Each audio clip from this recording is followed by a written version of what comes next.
This is Donovan Doust, New School Poker Strat.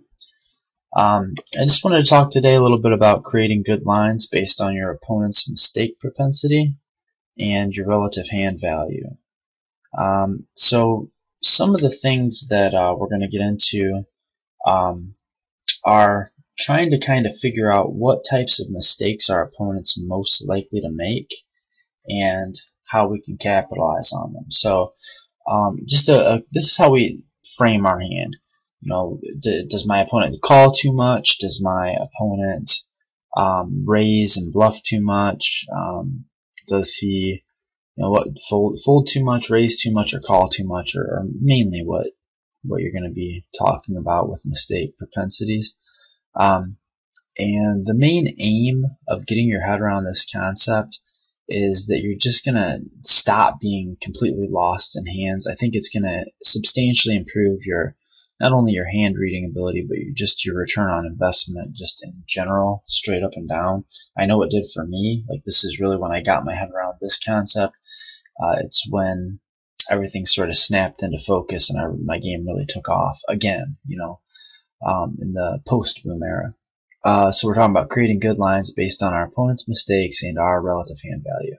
And the two questions that we need to ask ourselves in every street, even pre-flop, is can our hand be called by worse and can we get better hands to fold? And if the answer to both of those questions is no, then we need to strongly consider flat calling or we need to consider folding. Now that is strictly true on the river, but it's still mostly true even before the flop, particularly when you have position, where it's more important to keep your positional advantage and to make sure that you don't open the door on a re-raise. Like, for instance, if I have ace-jack suited on the button and my opponent is a loose aggressive player who raises on the cutoff, from the cutoff late position, we don't want to re-raise with ace-jack suited there. Because we have position, we probably have card edge, and if we 3-bet, if we re-raise, we're really not going to get called by worse, and we're not going to get better hands to fold, so essentially we turn our hand into a bluff, and we might as well save that re-raise for like ace-4 and stuff like that, that we really are bluffing where we can still get better hands to fold. But what we don't want to do is raise with our king-queen suited or pocket eights only to have him come over the top of us again and us have to fold our hand. So we need to get rid of our fear of flopping. That's a big thing. And I think that once you get the relative hand value and your opponent mistake propensity thing down, you're going to just not be afraid to flop anymore, particularly in position with a strong hand that beats your opponent's range, but that maybe doesn't beat your opponent's calling range if you 3-bet.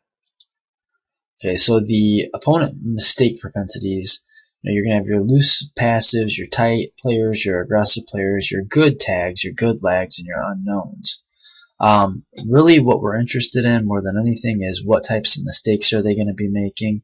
And there are tags that make a lot of calling mistakes, and there are lags that make a lot of folding mistakes, but in general, these are their mistake propensities that you're going to normally find.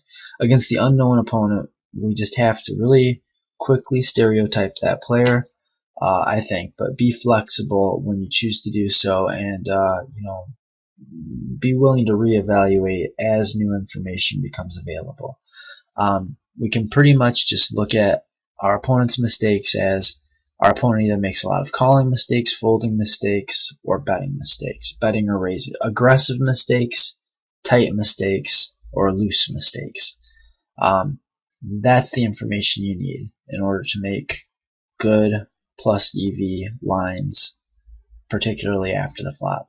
So now we look at our relative hand value. What do we mean by that? Well, based on our opponent's likely range, our range, and the texture of the flop, value, showdown value, draw, and air. That's basically what we're going to have.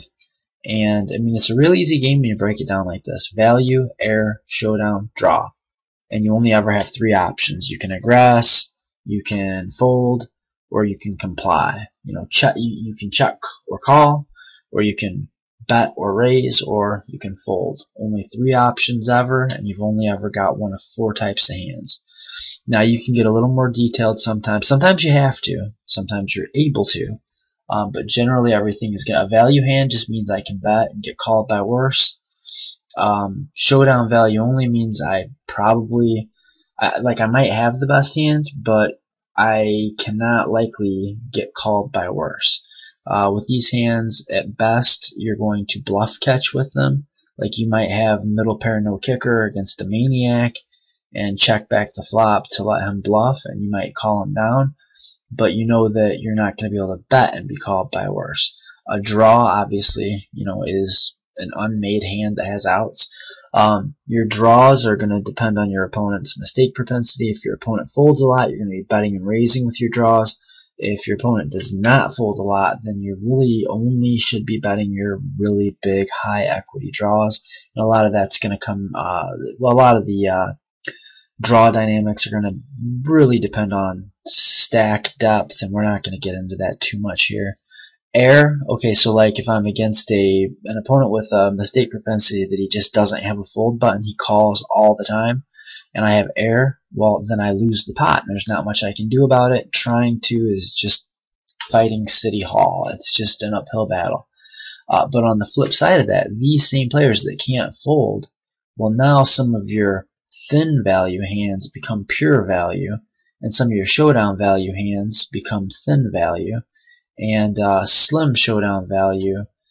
This is all relative, based not only on the flop and your hand and perceived ranges, but also on your opponent's mistake propensity. They tie together. So let's take a look at a couple examples. Okay, so we have King Queen, and in example A, in all of these examples, we called a late position raise. Okay, so we called from the button against a player in late position. Now, if our opponent open raised and he is very tight, and he bets, then if we raise, we're bluffing, and if we're calling, we're just probably making a mistake. Against a loose aggressive player, maybe we can call. So you see that like this type of a flop is really going to be very, very dependent on your opponent, but I wouldn't really get fall too in love with this flop, even against a maniac. But let's turn it around a little bit and say that we were the ones that put in the raise pre-flop in position. So let's say that we open the button with King Queen and get called from the big blind. Now, this is the flop. Now, if the big blind, he's either going to be like tight, nitty, fold happy, he's going to be a maniac, or just have a real propensity to bet and aggress, or he's going to be like loose passive collie. So in general, against nits, we're going to be able to bluff our air and bet our draws. And we, against a maniac, we might be better off checking back. Like say we raise with King Queen, get called from a maniac in the big blind, flop comes out like this, he checks, we're probably better off checking back so that he can lead into us on the turn and on the river, and we can call, with our middle pair, and we'll have the best hand a good portion of the time. Now against a loose passive player, we can just bet for value. If he's really never going to raise us and never going to bluff us, and he's going to call with a lot of second best hands, but most players, nits, passive players, and loose aggressive players alike, I actually recommend if you raise with King Queen and the flop comes Ace King 2 rainbow, if your opponent checks, check the flop back, and that's going to be the best option against most players, because against loose players, you're still never going to feel real comfortable betting middle pair for value on the flop, the turn, and the river. Against almost any player, by the time you bet King Queen on this flop and get called, and you bet it on the turn and get called, and you bet it on the river, you're bluffing on the river. By the river, you're bluffing there. So looking at the fact that you're generally not going to get 3 streets of value here against anybody, mostly I think we should check this back. So we're not making our continuation bets like we used to. Pretty much any time we see a flop and we're the last raiser and he checks, we bet. I think that is far from optimum, and we really need to look at is our bet a value bet or a bluff. It's not just a continuation bet anymore. Point blank, straight up and down, it's a value bet or it's a bluff. If our opponent is incapable of calling with worse or folding better, then we're just burning money. Plain and simple. Let's take a look. Don't have a lot of time left here, but take a look at a couple more of these flops. Let's see, on this type of a flop here, against a very tight player who called us in the blind, when he checks, then we can bet, and if he usually he just folds, but if he does call, then we just have to be done with the hand unless we improve our equity, or maybe unless a scare card hits. But generally, we're going to need to improve our equity. Against a calling station, we're not going to dare bet this, and against a loose aggressive player, we're probably just going to lose the hand. Now, on this flop, I think this is an interesting one. This definitely changes depending on the opponent that you're playing, as does this one. With the Jack, Queen, Jack, and you have King, Queen, look at how this changes based on our opponent's mistake propensity. If my opponent is very loose, passive, and he calls way too much, he might just have like pocket threes and think, well, you know, the board's paired and that's good for me. It's less likely that he has a pair, and I have a draw to a full house, or however they think. Or even just like ace, king, you know, there's so many hands that can call you if your opponent is a calling station that you're just going to bet this for value. But if you're playing against a like super tight knit and you bet the same flop, same hand, same circumstances, you're bluffing because you'll never be called by worse, only better. Against a loose, aggressive player, I might bet this flop because my opponent is often going to raise me, or he's going to float the flop, hoping to steal it on the turn.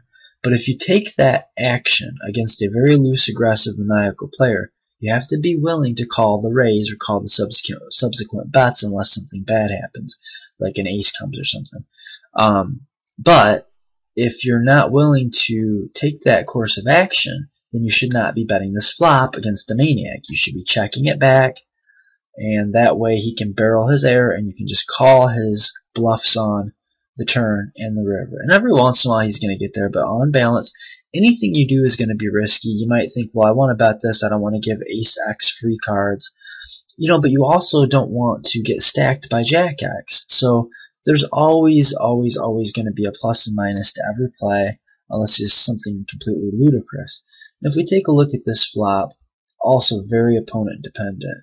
Against a loose, aggressive, good player, I'm going to bet this flop. I'm going to make a continuation bet on this flop because I do have two overcards, a gutter ball, and I have backdoor flush draw. So it's going to give me a lot more opportunity to fire a second shell, or against a very loose, aggressive player who's good, that is capable of floating. And this would actually be even, especially if I'm out of position, but I put in the last raise, like I raise and he calls from the button. I might bet this expecting he's going to float it a lot, and then if I hit that jack, I can check, and he's floating it to steal it on the turn, so I let him steal. Now against a just tight player, I'm just going to bet and take this pot down, and if not, if a club comes, I'm going to bet again and take the pot down, and if not, the river's going to brick off, or I'm going to have made a hand by then. So you see, just based on the different types of players, the only player I'm not going to bet this flop against is the calling station. I do have a pretty high equity air. You know, for air, it's pretty high equity air, but I haven't made anything yet, so it really doesn't do any good if my opponent's just going to call me to make a bet. So we need to stop just betting at a whim, and we have to have a plan. Now, I'm going to have to end this video, just out of time, but take a look here, and maybe pause this and look at these and see if you can answer these questions, because we're going to get back into this in a little bit greater detail next time. And until next time, good luck.